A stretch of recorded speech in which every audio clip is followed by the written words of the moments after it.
Bonjour à tous, bienvenue sur Prajna. Cette vidéo est la 5e vidéo chapitre de ma rencontre avec le thérapeute français Axel Carol. Je trouvais très intéressant de vous faire une vidéo sur la distinction entre la méditation et l'hypnose.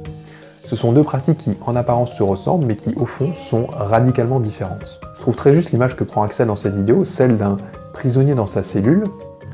L'hypnose, et plus généralement la thérapie, consiste à aménager une cellule qui soit plus confortable. Par exemple, pour quelqu'un qui souffrirait d'anxiété, la thérapie et l'hypnose seraient là pour la soulager de cette anxiété. La méditation, de manière beaucoup plus profonde et beaucoup plus radicale, consiste à sortir de cette cellule, à se libérer de ses conditionnements, de sa souffrance et de tout ce qui restreint son existence.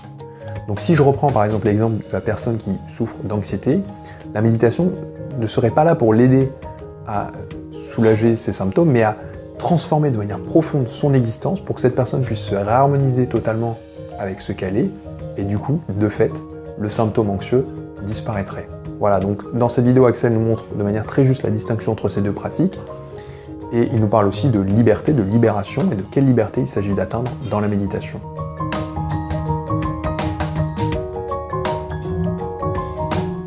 En fait, pour moi, l'hypnose et la méditation sont tellement radicalement perpendiculaires l'une de l'autre, ou plutôt à 180 degrés l'une de l'autre, qu'elles en finissent par s'ensembler énormément, un peu comme les deux ennemis qui finissent par avoir les mêmes et à se ressembler. Là, tu parlais tout de suite du soulagement. En hypnose, le soulagement, c'est le but. Dans la méditation, le soulagement n'est pas un but, c'est un effet. Et ils adviennent tous les deux, donc, évidemment, que quelqu'un qui médite beaucoup sera quelqu'un, a priori, de paisible, il aura soulagé dans son existence beaucoup de souffrances, mais elle n'est pas l'objet de la méditation. Elle est un effet de ce qui se passe lorsque la méditation est fructueuse et que cela se produit. Elle ne doit pas être recherchée comme un but. En hypnose, c'est l'inverse. En hypnose, on recherche le soulagement. C'est-à-dire que la personne vient, elle n'a jamais fait d'hypnose, très souvent, et on va la conduire à trouver quelque chose qui la soulage, quelque chose qui lui permet d'aller mieux dans son existence. Et donc c'est le but, c'est le moyen, l'hypnose est le moyen d'y parvenir. Donc, effectivement, dans les deux cas, il y a des soulagements, mais ça ne se situe absolument pas au même endroit, selon moi. Donc c'est à la fois un point commun et en même temps un point de divergence.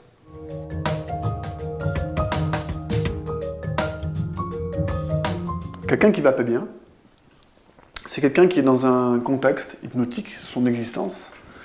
C'est pas un éveillé, comme on pourrait dire quelquefois dans les textes, même si on sait qu'au fond, on est tous porteurs d'une parcelle de Bouddha. De la nature de Bouddha. De la nature de Bouddha, voilà, absolument. Je m'excuse des fois si j'écorche les termes, c'est mon côté un peu iconoclaste, donc j'en ai pris un peu partout. Il m'arrive quelquefois de mélanger. Et si nous avons tous la nature du Bouddha, il n'empêche que dans l'hypnose, on ne cherche pas la nature du Bouddha. Première différence. Alors que en méditant authentique, tous les méditants authentiques cherchent la même chose, découvrir la nature du Bouddha. En hypnose, tout le monde cherche quelque chose de différent. Ils mettent le même mot, mais en gros, c'est aller mieux. Donc ils ne cherchent pas à aller mieux dans une forme de verticalité, ils cherchent à aller mieux dans une forme d'horizontalité. C'est-à-dire que j'ai une prison dans laquelle je suis, c'est mon existence, ça ne me convient pas. Et donc nous, on ne leur permet pas de sortir de prison, on leur permet de créer une cellule qui leur convienne mieux. D'accord. Ils seront toujours dans l'illusion du monde, ils seront toujours dans l'illusion de Maya, ils seront toujours dans la recherche du bonheur, dans la recherche d'un amoureux, dans la recherche d'une réussite. D'accord. Sauf qu'ils seront dans un contexte existentiel qui sera plus confortable pour eux. Donc ce qu'on leur cherche, on ne cherche pas à mettre debout, ils cherchent un siège plus confortable. Donc en hypnose, on ne cherche pas quelque chose de vertical qui serait au-dessus, qui serait transcendant ou qui dépasserait la condition humaine, si on peut dire ça comme ça, pour le formuler comme ça, mais plutôt quelque chose qui soit horizontal, qui soit un mieux-être dans l'existence horizontale. Dans l'hypnose, du coup, il n'y a pas cette dimension de libération de l'individu. Il y a un sentiment de libération. Mais c'est comme quand j'enlève une paire de chaussures trop étroite, je vais mieux. Pour autant, c'est pas une libération ultime. C'est une libération corporelle. Et donc là, ce sont des chaussures psychologiques qui sont un peu trop serrées. On aide la personne à enlever ses chaussures, elle va mieux psychologiquement, elle se sent mieux. Il y a plus de mouvement dans son être. Ça lui permettra peut-être de s'intéresser ensuite à des processus qui sont plus intérieurs, plus libérateurs, plus profondément. Mais c'est quand même quelque chose d'autre, à mon avis.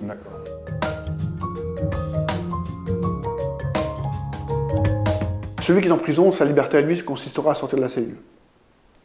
Donc, c'est-à-dire à retrouver de l'espace. Celui qui est seul sur une île, sa prison, c'est sa liberté d'espace. Et il va chercher le contact des autres. Donc, ce sont des libertés relatives, des libertés que l'on a appris à ressentir comme étant des libertés. Et la liberté pour un occidental du XXe siècle n'est pas la liberté pour un Africain dans une cale dans laquelle un bateau est en train de pagayer.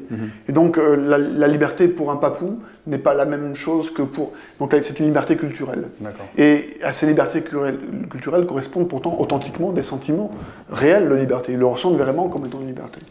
Dans la méditation, on cherche quelque chose d'ultime. C'est une liberté qui serait commune à toutes, qui dépasserait toutes infiniment, et qui serait une libération de toute forme. Qui serait universelle aussi. Elle serait donc universelle, c'est-à-dire quelque chose qui dépasse aussi bien ce qui nous pose problème, aussi bien que ce qui nous fait plaisir. Qui dépasserait une forme de dualité, du coup. Aussi. Absolument, complètement. À un moment donné, il y a, je crois que c'est dans le Chan, il y a je ne sais plus qui raconte l'histoire, à un moment donné, le maître propose une expérience aux disciples et lui dit, voilà, vous allez travailler sur la comment est-ce qu'on dit, pas la mort, mais, enfin oui la mort, mais en gros il y a un mot précis dans le bouddhisme pour dire que les formes disparaissent, se renouvellent, l'impermanence, voilà. Et donc il dit vous allez partir dans la nature et vous allez regarder chaque chose et apprendre à la voir, à l'imaginer quand elle est apparue, toutes les choses qui l'ont constituée, la forme qu'elle a actuellement, et vous allez imaginer la forme qui disparaît, etc. etc. Et donc l'élève part fort de sa méditation confiée par le maître, et part dans la forêt pendant des semaines, etc., etc. Et il revient voir le maître dans quelques consignes. Et le maître lui dit, alors, vous avez médité sur l'impermanence? Il dit, oui, j'ai médité sur l'impermanence. Alors, sur quoi vous avez médité? Ben, j'ai vu un nuage dans le ciel et j'ai imaginé l'eau qui montait de la terre et qui formait le nuage, et le nuage disparaissait avec les rayons du soleil. Très bien. Qu'avez-vous d'autre? Qu'avez-vous médité encore? J'ai médité sur une fleur et j'ai imaginé l'eau qui montait, toutes les substances qui montaient dans la tige de la fleur, qui formaient la fleur, qui lui permettaient de devenir ce qu'elle était devenue, de la voir se faner, de la voir partir. Et après, quelques exemples de ce genre-là, le maître le regarde et dit « Vous succombez au piège de l'esthétisme ». Et là, il lui pousse du pied un gros tas de merde. Il dit « Faites la même chose avec ceci ». Et c'est un petit peu la même chose avec la liberté. Lorsqu'on est dans une liberté culturelle, on a tendance à chercher une liberté qui nous correspond, qui nous fait plaisir. Et la liberté dont il s'agit, à mon avis, dans la méditation, est une liberté qui trouverait aussi beau une fleur qui pousse que ce tas de fumier, et qui les mettrait sur le même plan d'égalité. C'est vraiment, et c'est pour ça qu'il n'y a pas d'attente, à mon avis, dans une vraie méditation. Quelqu'un qui attend quelque chose, même inconsciemment, transforme la méditation en thérapie. J'ai un autre exemple, j'espère que ce ne sera pas trop long. Non, vas-y.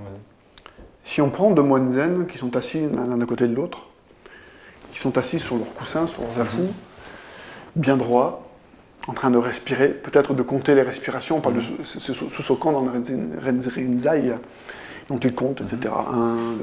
Pendant des heures, etc. Ils méditent, ils marchent, ils méditent, ils marchent. Et puis, ils ont toute leur attention tournée, bien sûr, vers eux-mêmes, vers leur propre attention. Mais il y en a un des deux, sans même se rendre compte, ce qu'il voudrait dans sa vie, c'est juste être heureux, parce qu'il est malheureux. Il ne le sait pas, il ne se rend pas compte. Alors il médite. Il cherche le bonheur, lui. L'autre ne cherche pas le bonheur, il cherche juste à être là. Eh bien, quelqu'un qui les regarde de l'extérieur va dire ce sont deux moines zen. Moi, quand je les vois, en admettant que je puisse savoir ce qui se passe chez eux, j'en vois un qui est un moine zen et l'autre qui est en train de faire une thérapie.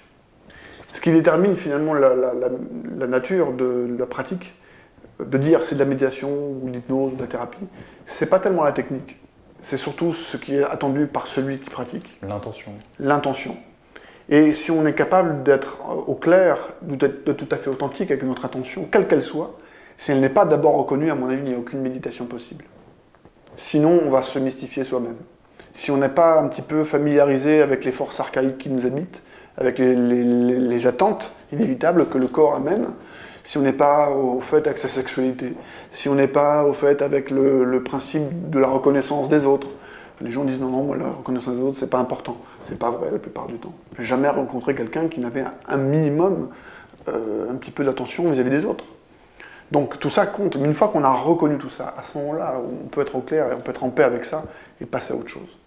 C'est un petit peu, je rejoins un petit peu ce que je disais au départ, J'ai rien changé par rapport au départ, j'ai seulement, je me suis réconcilié avec tout ça, et ça m'a permis de laisser tomber de... Tu veux dire par rapport à ce que tu étais au départ? Ouais, c'est ça. D'accord. J'ai pas changé en fait, on est toujours le même. C'est seulement que j'ai laissé tomber en fin de compte tout ce qui pouvait avoir de l'importance au fur et à mesure. J'ai pas répondu aux questions, j'ai arrêté de poser des questions. J'en ai de moins en moins en fait. J'espère que cette vidéo vous a parlé. Comme toutes les rencontres que je fais, je vous rappelle que la bande audio est disponible sur la chaîne Spotify de Prajna. La semaine prochaine, je publierai la 6e vidéo chapitre de ma rencontre avec Axel. Je vous souhaite donc de passer une très bonne fin de semaine et je vous dis à très bientôt.